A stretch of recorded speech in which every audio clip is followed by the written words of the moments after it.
ಪಾಳು ಬಿದ್ದಿದ್ದ ಕಟ್ಟಡವೊಂದು ಕುಸಿದು ಇಬ್ಬರು ಸಾವನ್ನಪ್ಪಿ ಮೂವರು ಗಂಭೀರವಾಗಿ ಗಾಯಗೊಂಡಿರತಕ್ಕಂಥ ಘಟನೆ ಹಾಸನ ಜಿಲ್ಲೆ ಬೇಲೂರು ಪಟ್ಟಣದಲ್ಲಿ ನಡೆದಿದೆ.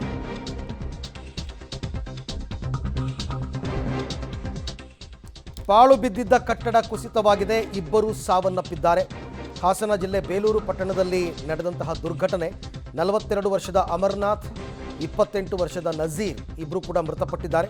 ಇನ್ನು ನೀಲಮ್ಮ, ಜ್ಯೋತಿ, ಶಿಲ್ಪ ಈ ಮೂವರ ಸ್ಥಿತಿ ಗಂಭೀರವಾಗಿದೆ.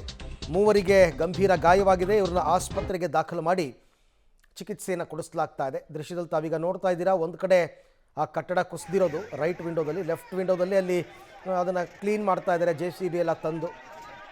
ಪಾಪ ಅದೊಂದು ಪಾಳು ಬಿದ್ದಿದ್ದ ಕಟ್ಟಡ, ಆದರೆ ಅದ್ರ ಕೆಳಗಡೆ ತಳ್ಳೋ ಗಾಡಿನಲ್ಲಿ ಏನೋ ವ್ಯಾಪಾರ ಮಾಡ್ತಾ ಇದ್ರಂತೆ. ಆ ವ್ಯಾಪಾರ ಮಾಡಬೇಕಾದ್ರೆ ಅವ್ರ ಮೇಲೆ ಬಿದ್ದುಬಿಟ್ಟಿದೆ. ಹಾಗಾಗಿ ಈ ದುರ್ಘಟನೆ ಸಂಭವಿಸಿದೆ. ಬೇಲೂರಿನಲ್ಲಾಗಿರೋದು, ಹಾಸನ ಜಿಲ್ಲೆ. ಇದರಲ್ಲಿ ಅಮರ್ನಾಥ್ ಮತ್ತು ನಜೀರ್ ಅಂತಕ್ಕಂಥ ವ್ಯಾಪಾರಸ್ಥರು ಪಾಪ ಇಬ್ಬರು ಮೃತಪಟ್ಟಿದ್ದಾರೆ.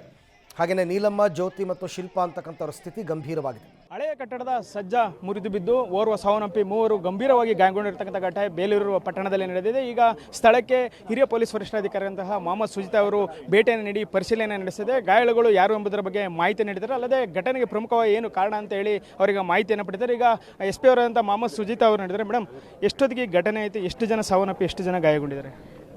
ಘಟನೆ ಆಗಿರೋ ಟೈಮ್ ಹತ್ರ ಮಧ್ಯಾಹ್ನ ಆಗಿರಬಹುದು ಅಂತ ನಮಗೆ ಮಾಹಿತಿ ಇದೆ. ಇದರಲ್ಲಿ ನಮಗೆ ಅಧಿಕೃತವಾಗಿ ನಮ್ಗೆ ಬಂದಿರೋ ಮಾಹಿತಿ ಅಮರ್ನಾಥ್ 42 ಇಯರ್ಸ್ ಆಫ್ ಏಜ್ ಮತ್ತು ನಜೀರ್ 35-40 ವರ್ಷ ಒಳಗಡೆ ಅವರು ಇಬ್ಬರು ಮೃತಪಟ್ಟಿದ್ದಾರೆ ಅಂತ ನಮಗೆ ಅಧಿಕೃತವಾಗಿ ಡಾಕ್ಟರ್ಸ್ ಡಿಕ್ಲೇರ್ ಮಾಡಿದ್ದಾರೆ. ಇನ್ನು ಇಬ್ಬರು ಆದ ಲೀಲಮ್ಮ ಮತ್ತು ಜ್ಯೋತಿ ಅವ್ರದ್ದು ಗಂಭೀರ ಗಾಯ ಅಂತೂ ಪಡ್ಕೊಂಡಿದ್ದಾರೆ. ಅವರಿಬ್ಬರೂ ಸಹ ಹಾಸನ್ ಗೌರ್ಮೆಂಟ್ ಮೆಡಿಕಲ್ ಕಾಲೇಜಲ್ಲಿ ಅವರು ಮೆಡಿಕಲ್ ಹಾಸ್ಪಿಟಲಲ್ಲಿ ಟ್ರೀಟ್ಮೆಂಟ್ ತಗೊಳ್ತಾ ಇದ್ದಾರೆ. ಇದು ಸೇರಿ ಶಿಲ್ಪ ಅವ್ರಿಗೇನು ಸಣ್ಣ ಪುಟ್ಟ ಗಾಯನೂ ಆಗಿದೆ, ಅವರು ಸಹ ಟ್ರೀಟ್ಮೆಂಟ್ ತಗೊಳ್ತಾ ಇದ್ದಾರೆ. ನಮ್ಗೆ ಬಂದಿರೋ ಮಾಹಿತಿ ಇದು ಏನು ಅಕ್ಕಪಕ್ಕ ಬಿಲ್ಡಿಂಗಲ್ಲಿ ಪುರಸಭೆ ಮತ್ತು ಟೌನ್ ಬಿಲ್ಡಿಂಗ್ಸ್ನೂ ಇದೆ. ಆದರೆ ಈ ಪ್ರಾಪರ್ಟಿಯಲ್ಲಿ ಏನು ಬಿದ್ದೋಗಿದೆ ಅದು ಪ್ರೈವೇಟ್ ಪ್ರಾಪರ್ಟಿ, ಸತ್ಯನಾರಾಯಣ ಅವರು ಪ್ರಾಪರ್ಟಿ. ಆ ಪ್ರಾಪರ್ಟಿ ಸಹ ಡಿಸ್ಪ್ಯೂಟಲ್ಲಿ, ಫ್ಯಾಮಿಲಿ ಮೆಂಬರ್ಸ್ ಜೊತೆಗೆ ಡಿಸ್ಪ್ಯೂಟಲ್ಲಿ ಇದೆ ಅಂತ ನಮಗೆ ಪ್ರಾಥಮಿಕವಾಗಿ ಮಾಹಿತಿಯನ್ನು ಬಂದಿದೆ.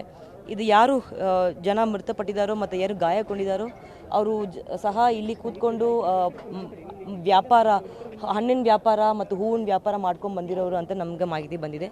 ಆದರೆ ಎಷ್ಟು ದಿನದಿಂದಲೇ, ಎಷ್ಟು ವರ್ಷದಿಂದ ಅವರು ಇಲ್ಲಿ ವ್ಯಾಪಾರ ಮಾಡ್ತಾ ಇದ್ರು ಮತ್ತು ಯಾವ ವರ್ಷದಿಂದ ಅವರು ಬಾಡಿಗೆ ಕಟ್ತಾ ಇದ್ರ ಬಗ್ಗೆ ನಾವು ಇನ್ನೂ ತನಿಖೆನೂ ಮಾಡಬೇಕಾಗಿರ್ತದೆ.